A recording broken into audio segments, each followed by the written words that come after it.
जय श्री कृष्ण विद्यार्थी मित्रों।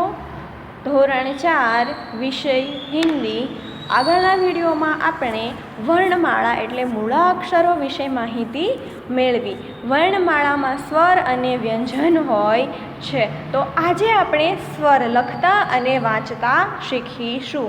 તો જોઈએ સ્વર કયા કયા છે, તો અ, આ, ઈ, ઉ, ઋ, એ, ઓ, ઔ, અમ અને અહ। કુલ 11 સ્વર હોય છે। હવે આગળ આપણે જોઈએ પ્રકરણ 2 સ્વર।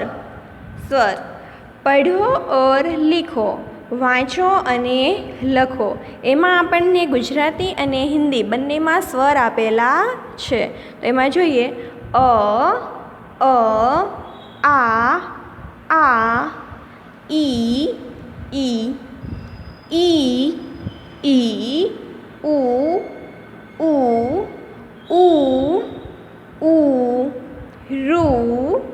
ઋ, એ,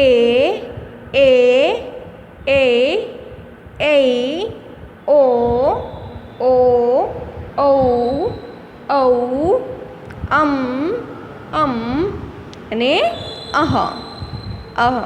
આપણે હવે આમને વાંચતા જવાના છે અને લખતા પણ જવાના છે। તો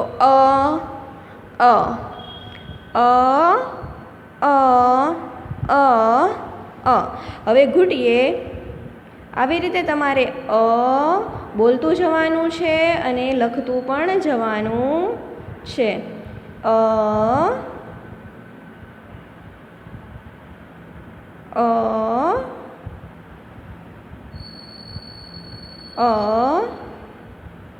હવે લખવાનું છે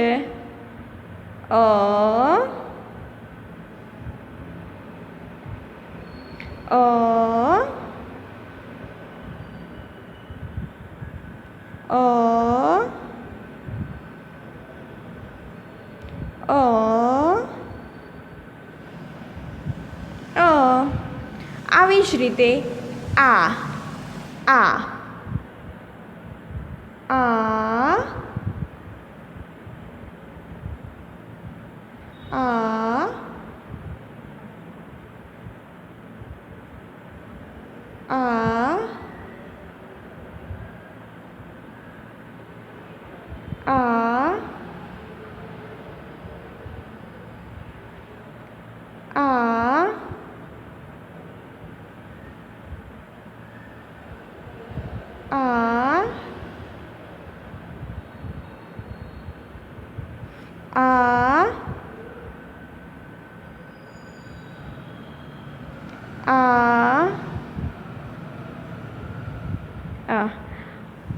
અને આની લાઈન આપણે જે રીતે લખી એ જ રીતે હવે આપણે ઈની લાઈન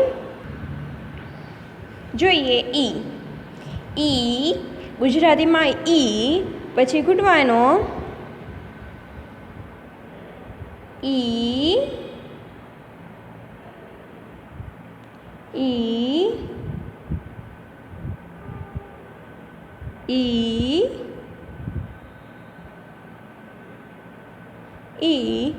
પછી લખવાનો ઈ,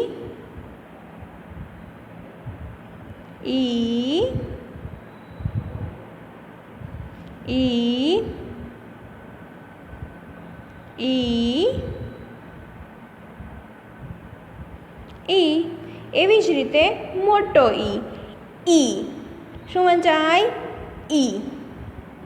ઘૂંટીએ ઈ,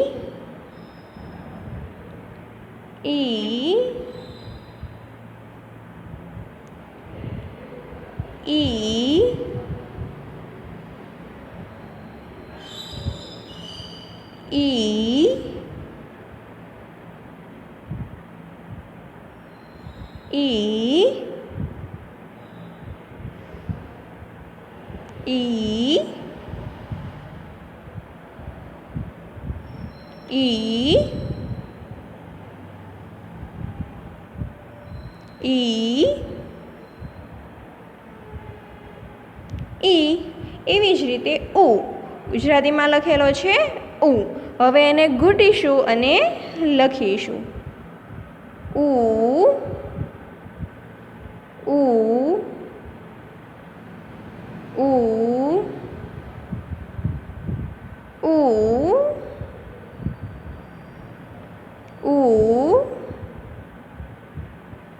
ઉ ઉ ઉ ઉ. પછી મોટો ઊંટનો ઉ. જોઈએ ઉ. ઉ ગુજરાતીમાં ઊંટનો ઉ. પછી લખવાનું ઉ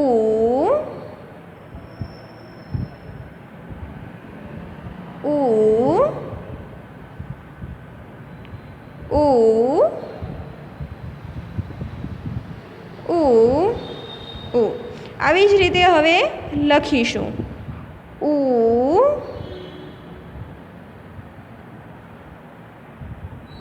ઉ ઉ ઉ ઉ. આવી જ રીતે તમારે રૂ એ ઐ ઓ ઔ અમ અને અહ લખવાનું છે.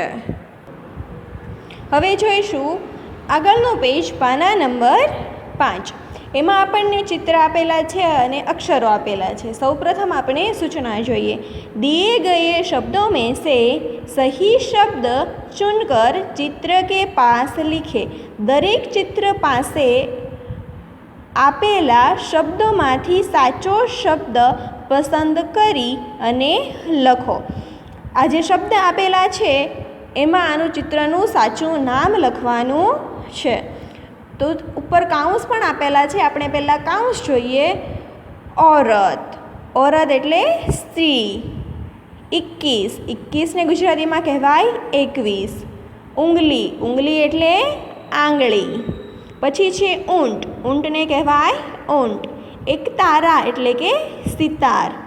ઓઢણી એટલે ચુંદડી. પછી એકને કહેવાય એક. આકાશ. તો આકાશને કહેવાય આકાશ. ઇમલી. ઇમલી એટલે શું થાય? આંબલી. એરાવત. પેલો 7 સૂંઢવાળો હાથી આવે એમને એરાવત કહેવાય. ઓજાર. ઓજાર એટલે સાધનો. અજગર. તો અજગરને ગુજરાતીમાં શું કહેવાય? અજગર. 19. 19ને કહેવાય 19. એક્ય. એક્ય એટલે કે સાથે જોડાયેલા, એકતા. ઓષ્ટ. ઓષ્ટ એટલે હોઠ. 29. 29ને કહેવાય 29. પછી છે ઇમારત. ઇમારત એટલે બિલ્ડિંગ, મકાન. અનાનસ. અનાનસને શું કહેવાય? અનાનસ. ઊન. ઊનને ઊન. ઔષધ. ઔષધ એને શું કહેવાય? ઔષધિ. આભૂષણ એટલે કે ઘરેણાં, આભૂષણ. ઈશુ એટલે ઈશુ ખ્રિસ્તના જે ઈશુ છે એ ઈશુ. અંગૂર. અંગૂર એટલે દ્રાક્ષ. આરતી. આરતી એટલે પૂજાની થાળી. ઈંટ. ઈંટ. એનક. એનક એટલે શું થાય? ચશ્મા. ઓખલી. ઓખલી એટલે ખાંડણી. ઈર્ખ જે તમને બધાને ભાવે છે, શેરડી. એડી એટલે કે પગની પાની. અને ઉલ્લુ એટલે કે ઘુવડ. હવે આપણે આ ચિત્ર જોઈએ એના પહેલાં આપણને આપેલો છે અ. સ્વર આપેલો છે અ. અને બાજુમાં શેનું ચિત્ર છે? તો કે દ્રાક્ષ. દ્રાક્ષને શું કહેવાય? તો આપણે કૌંસમાં જોવાનું, કહેવાય અંગૂર. તો અંગૂર જે છે એ આપણે અહીંયા લખવાનું અંગૂર. એવી જ રીતે આ શું દેખાય છે? અજગર. તો આમાં અજગર ક્યાં લખેલું છે? અજગરને હિન્દીમાં કહેવાય અજગર. તો લખીએ અજગર. અજગર પછી શેનું ચિત્ર છે? અનાનસ. તમને બધાને ભાવે છે ને? તો અનાનસને હિન્દીમાં કહેવાય અનાનસ. તો લખવાનું અનાનસ. પછી છે આ. આ શેની થાળી છે? પૂજાની થાળી. તો પૂજાની થાળીને હિન્દીમાં શું કહીશું? વિચારો તો શું કહેવાય? આરતી. તો લખવાનું આરતી. પછી આ શું છે? આમાં શું દેખાય છે? આકાશ. શું દેખાય છે? આકાશ. તો આ આકાશ લખવાનું.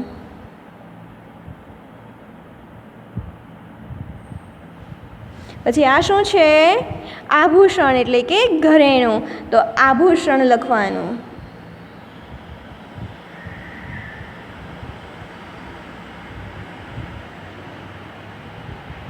પછી છે ઈ. આ શું લખેલું છે? હિન્દીમાં 21. હિન્દીમાં 21 ને શું કહેવાય?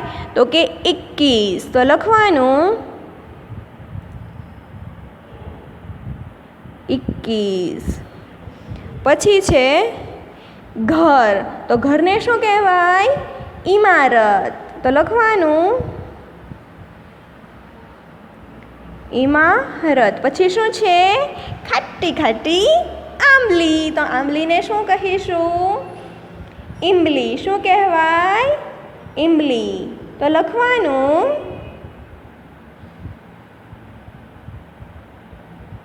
ઇમલી. હવે જોઈએ ઈ.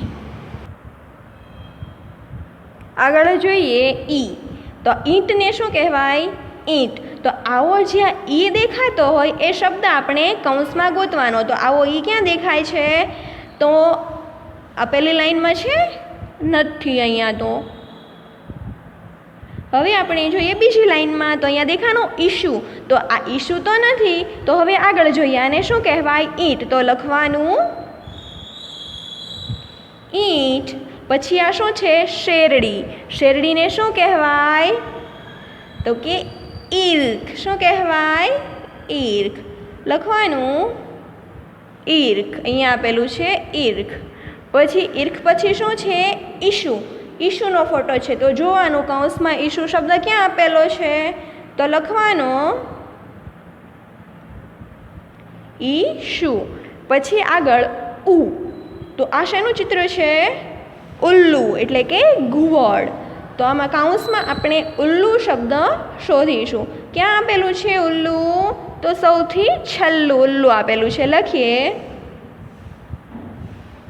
ઉલ્લુ. પછી આ શું લખેલું છે? 29. 29 ને હિન્દીમાં આપણે શું કહીશું? 29. તો લખવાનું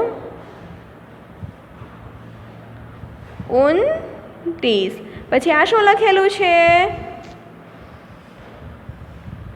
19. તો 19 ને આપણે શું કહીશું? વિચારો વિચારો શું કહેવાય? લખવાનું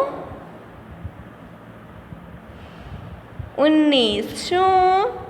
19. પછી છે ઊંટ. ઊંટનો ઉ. તો ઉ આપણે શોધવાનું ને. તો કૌંસમાં જોઈએ પેલું ઓરત 21 ઉંગલી. પછી શું આપેલું છે? ઊંટ. તો આપણે લખીશું ઊંટ. ઊંટ પછી શેનું છે? આ દોરા આપેલા છે. તો આ દોરા ઊનના છે. તો આને શું કહેવાય? ઊન. તો લખીએ ઊન. પછી આ શેનું? હાથનું ચિત્ર છે. એમાં આંગળી ઊભી છે. તો આ શેનું ચિત્ર કહેવાશે? આંગળીનું. હવે આંગળીને હિન્દીમાં શું કહેવાય? તો કહેવાય ઉંગલી. શું કહેવાય? ઉંગલી. તો લખવાનું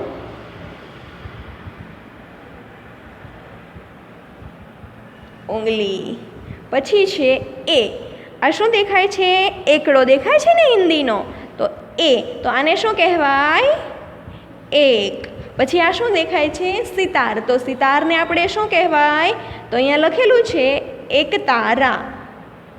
લખવાનું એક તારા એટલે કે સિતાર. પછી છે આ પગ. પગની પાનીમાં અહીંયા એરો દોરેલો છે. તો આને શું કહેવાય? પેની. શું કહેવાય? પેની. તો એને હિન્દીમાં લખીશું એ ડી. શું લખીશું? એડી. પછી છે એ. એરાવત. હાથી આપેલો છે એરાવત. 7 સૂંઢવાળો એરાવત હાથી. તો આપણે લખીશું એરાવત. શું લખીશું? એરાવત. પછી ચશ્મા. ચશ્માને હિન્દીમાં શું કહેવાય? તો કે એનક. લખીએ એનક. પછી છે ચાર હાથ છે જે અલગ અલગ વ્યક્તિના છે, એ બધા એક સાથે છે એટલે એક ઝુંડમાં છે એટલે કહેવાય એને શું કહીશું? એક્ય. શું કહેવાય? એક્ય. બધા એક સાથે છે એટલે શું કહીશું? એક્ય. પછી આગળ ઓ. આને શું કહેવાય? ખાંડણી. ખાંડણીને હિન્દીમાં શું કહીશું? ઓખલી. શું? ઓખલી. પછી છે સ્ત્રી દોરેલી છે, એને એમણે ચૂંદડી ઓઢી છે અને ચૂંદડી પર એરો છે, તો આપણે આ નશાનું ચિત્ર સમજવાનું? ચૂંદડીનું. ચૂંદડીને શું કહેવાય? તો કહેવાય ઓઢણી. શું કહેવાય? ઓઢણી. તો લખીએ